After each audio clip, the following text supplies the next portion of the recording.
आज अपन महाकवि कालिदास के जीवन और उनकी रचनाओं के बारे में अध्ययन करेंगे।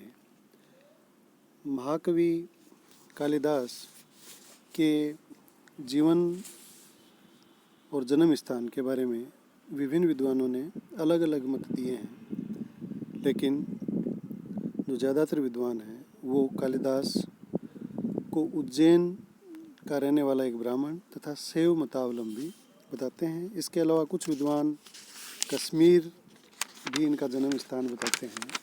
इसके अलावा कालिदास का जो काल है कि कालिदास किस समय में पैदा हुए, उसके ऊपर भी विभिन्न विद्वानों के विभिन्न विचार हैं, लेकिन अधिकांश जो इतिहासकार हैं उनकी मान्यता यही है कि कालिदास गुप्त वंशीय शासक चंद्रगुप्त द्वितीय 380 से 413 ईस्वी के समकालीन थे। अतः कालिदास का जन्म उज्जैन में ब्राह्मण परिवार में, जो कि शैव मतावलंबी थे, यानी शैव धर्म को मानने वाले थे, और इनका काल गुप्त वंशीय शासक चंद्रगुप्त द्वितीय के समय माना जाता है। महाकवि कालिदास के काल निर्णय तथा जन्म स्थान की भांति उनके बाल्यकाल और शिक्षा के बारे में भी कोई प्रामाणिक जानकारी उपलब्ध नहीं होती। अधिकांश विद्वान ये मानते हैं कि कालिदास पढ़े लिखे नहीं थे शुरू में, और वो इसके पीछे एक महामूर्ख बताते हैं उनको, और एक ही रोचक कथा बताते हैं कि वहाँ का जो राजा था उसकी एक पुत्री थी विदोत्मा, वो बड़ी अहंकारी थी।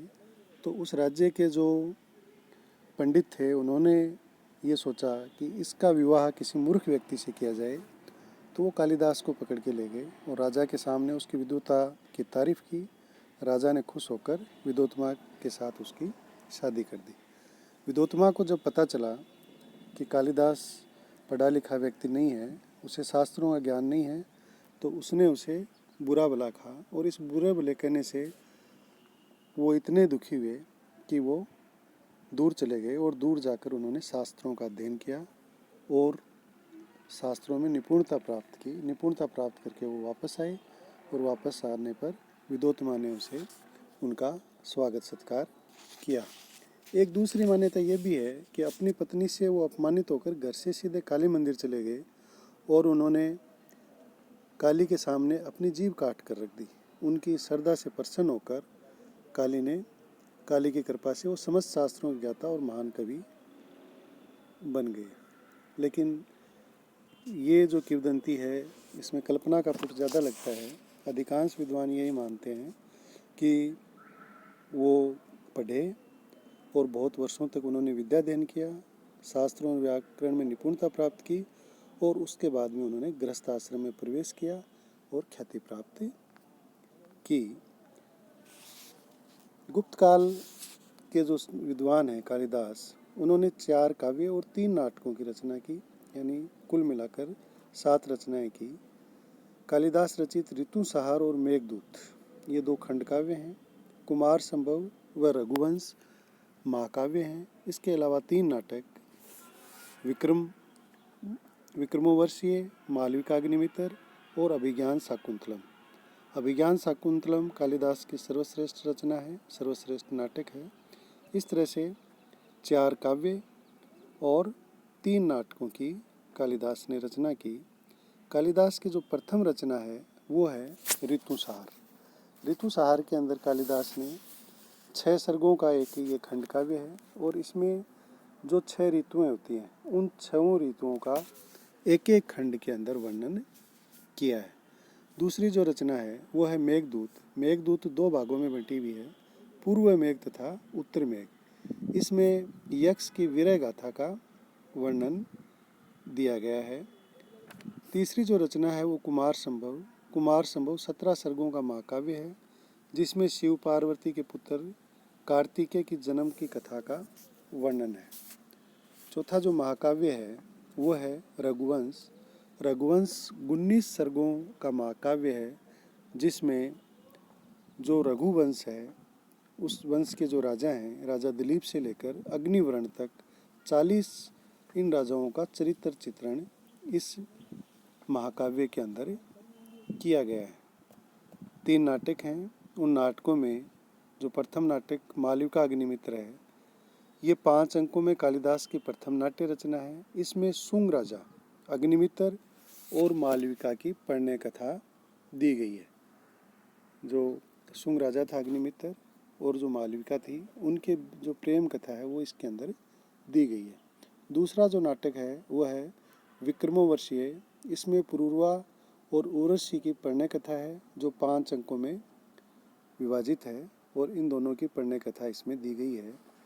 तीसरा और जो सबसे प्रसिद्ध नाटक है अभिज्ञान शाकुंतलम, कालिदास की स्रोतकश रचना है। 7 अंकों में यह विभाजित है और इसके अंदर हस्तिनापुर के राजा दुष्यंत व कण्व ऋषि की पालिता पुत्री शकुंतला के संयोग और वियोग का वर्णन है। अभिज्ञान शाकुंतलम में दुष्यंत और शकुंतला के मिलन का और फिर विरह का वर्णन दिया गया है और ये श्रेष्ठ रचनाओं में शामिल है। कालिदास को भारत का शेक्सपियर भी कहा जाता है कि जिस तरह से शेक्सपियर प्रसिद्ध है यूरोप के अंदर, उसी प्रकार कालिदास भी भारत के अंदर प्रसिद्ध है और नाटक रचना में इनके जैसा भारत में अन्य कोई नाट्यकार, नाटकों का रचनाकार नहीं हुआ।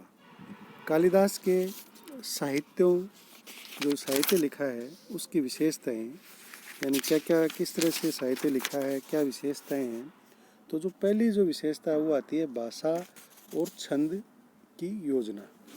भाषा में प्रवाह, कालिदास की जो भाषा है उसके अंदर प्रवाह है और वो एवरेल गति से बहती हुई नदी के समान प्रतीत होती है। इसके अलावा कालिदास छंद रचना में सिद्धहस्त थे और उन्होंने अपने काव्यों और नाटकों के अंदर छंदों का उनके भावों के अनुकूल प्रयोग किया है। दूसरा जो विषय, जो इसका विशेषता है वो है निरस विषयों में सरसता। कालिदास ने अपनी जो कल्पना शक्ति थी, अपनी जो काव्य प्रतिभा थी, उसके बल पर जो निरस से निरस विषय थे, शुष्क विषय थे, उनमें भी सरसता पैदा कर दी थी। यानी ठूंठ, वृक्षों और निर्जन खंडरों में भी कालिदास ने सौंदर्य उत्पन्न कर दिया था। तीसरी जो विशेषता आती है वह है रूपक एवं उपमाओं का प्रयोग। कालिदास ने अपने संपूर्ण साहित्य में रूपकों का और उपमाओं का जहाँ उनकी आवश्यकता थी उनका प्रयोग किया है। उपमाओं के प्रयोग में कालिदास ने प्रकृति के प्रत्येक अंग को छुआ है। जैसे कुछ उपमाएं हैं, गंगा की कलकल करती हुई लहरें, चंद्रमा की शीतल चांदनी, तारों की जगमगाहट, सूर्य का ताप, हिरण के चंचल नेत्र, खिलते हुए कमल का सौंदर्य, कोयल की मद भरी कूक, पपैये की पुकार, मयूर का नृत्य, कलकल करते पानी में हंसों की किलोलें। तो इस तरह की उपमाओं का प्रयोग कालिदास ने अपनी रचनाओं में, अपने काव्यों में, अपने नाटकों में किया है और इन उपमाओं का प्रयोग कर अपनी रचनाओं में इन्होंने जान डाल दी है। अगली जो विशेषता वो है प्रकृति के साथ तादात्म्य। प्रकृति के साथ इन्होंने पूरी तरह से मिलकर काम किया। यानी प्रकृति का जो चित्रण है, वो प्राकृतिक दृश्यों का जो चित्रण है, इन्होंने अपने नाटकों में और अपने काव्यों के अंदर किया है। कालिदास ने अपनी रचनाओं में प्रकृति का मानवीकरण कर जिस सूक्ष्मता के साथ वर्णन किया है, उससे प्रकृति और मानव हृदय में अंतर शेष नहीं रह जाता। यानी प्रकृति के जितने भी अंग थे, चाहे वो पहाड़ हो, चाहे वृक्ष हो, चाहे अन्य जो भी चीज़ें हैं, निर्जीव हो, जड़ हो, उन सभी पदार्थों का, सभी चीज़ों का इन्होंने अपने काव्यों में, अपने नाटकों में वर्णन किया है और उसको सजीव तरीके से इन्होंने बताया है। जैसे कुछ अंश हैं। रघुवंश में महाकवि कहते हैं, मर्ग सीता के दुख में मुँह से घास गिरा देते हैं, मोर नाचना छोड़ देते हैं, वृक्षों के पुष्प गिर पड़ते हैं, सीता के रोने पर सारा वन रो रहा है। ये रघुवंश के अंदर उन्होंने प्रकृति के साथ जो तादात्म्य बिठाया है उसका अच्छा उदाहरण है। अभिज्ञान शाकुंतलम नाटक में शकुंतला की जब विदाई हो रही है, शकुंतला जब दुष्यंत के पास जा रही है, तो उस समय का वर्णन है। उसमें लिखा गया है कि पति गृह को जाने के लिए उद्यत शकुंतला को वृक्षों ने अनेक उपहार दिए, परंतु शकुंतला के विछोह को वे सहन न कर सके। इसलिए शकुंतला की विदाई के समय आश्रमवासियों के साथ प्रकृति भी दुखी है। यानी जो उस आश्रम में रहती थी उसके साथ जो प्रकृति है, चारों तरफ का वातावरण, वो भी दुखी बताया है। मर्गियों ने तृण खाना छोड़ दिया है। यानी जो हिरण हैं उन्होंने घास खाना छोड़ दिया है, मोरों ने नाचना छोड़ दिया है, लताएं पत्तों के रूप में आंसू बहा रही हैं, यहाँ तक कि उसके द्वारा पाला हुआ मर्ग का बच्चा भी शकुंतला से लिपट जाता है। इस तरह से प्रकृति के साथ जो तादात्म्य है वो इन्होंने बताया है कि किस तरह से इन्होंने जो अपने ग्रंथ हैं, अपने गीति काव्य, खंड काव्य, महाकाव्य और नाटक हैं, उनके अंदर प्रकृति का चित्रण किया है। मानवीय भावनाओं का चित्रण है। इन्होंने जो मानव की भावनाएं हैं, मानव के अंदर जो दुख, सुख, प्रेम, उन सब भावनाओं का भी इन्होंने वर्णन इन अपने ग्रंथों के अंदर किया है। अगली जो विशेषता है वो है सौंदर्य वर्णन। प्रकृति सौंदर्य के साथ साथ कालिदास ने अपनी रचनाओं में नारी सौंदर्य का भी वर्णन किया है और वो वर्णन मनमोहक वर्णन किया है। ऐसा प्रतीत होता है कि उनकी नारी सौंदर्य में विशेष रुचि थी। कुमार संभव में महाकवि ने पार्वती के सौंदर्य का नखशिख तक वर्णन किया है। इसी प्रकार अभिज्ञान शाकुंतलम में शकुंतला के यौवन और सौंदर्य का वर्णन बड़े ही सुंदर ढंग से किया है।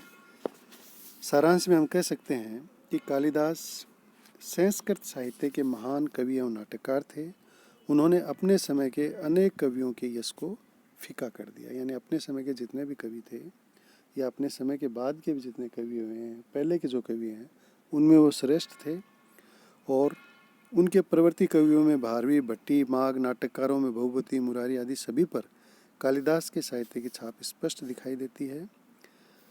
इस तरह से जो गुप्त काल के अंदर महाकवि कालिदास हुए, उन्होंने महाकाव्य और नाटकों की रचना की और इन नाटकों और महाकाव्यों के अंदर इन्होंने सौंदर्य, भाषा का परवा, छंदों का प्रयोग, उपमाओं का प्रयोग, प्रकृति का प्रयोग, नारी सौंदर्य, प्रकृति सौंदर्य, इन सब का इतना सजीव वर्णन किया है कि इनके नाटक विश्व प्रसिद्ध हैं और इनको भारत का शेक्सपियर कहा जाता है। धन्यवाद।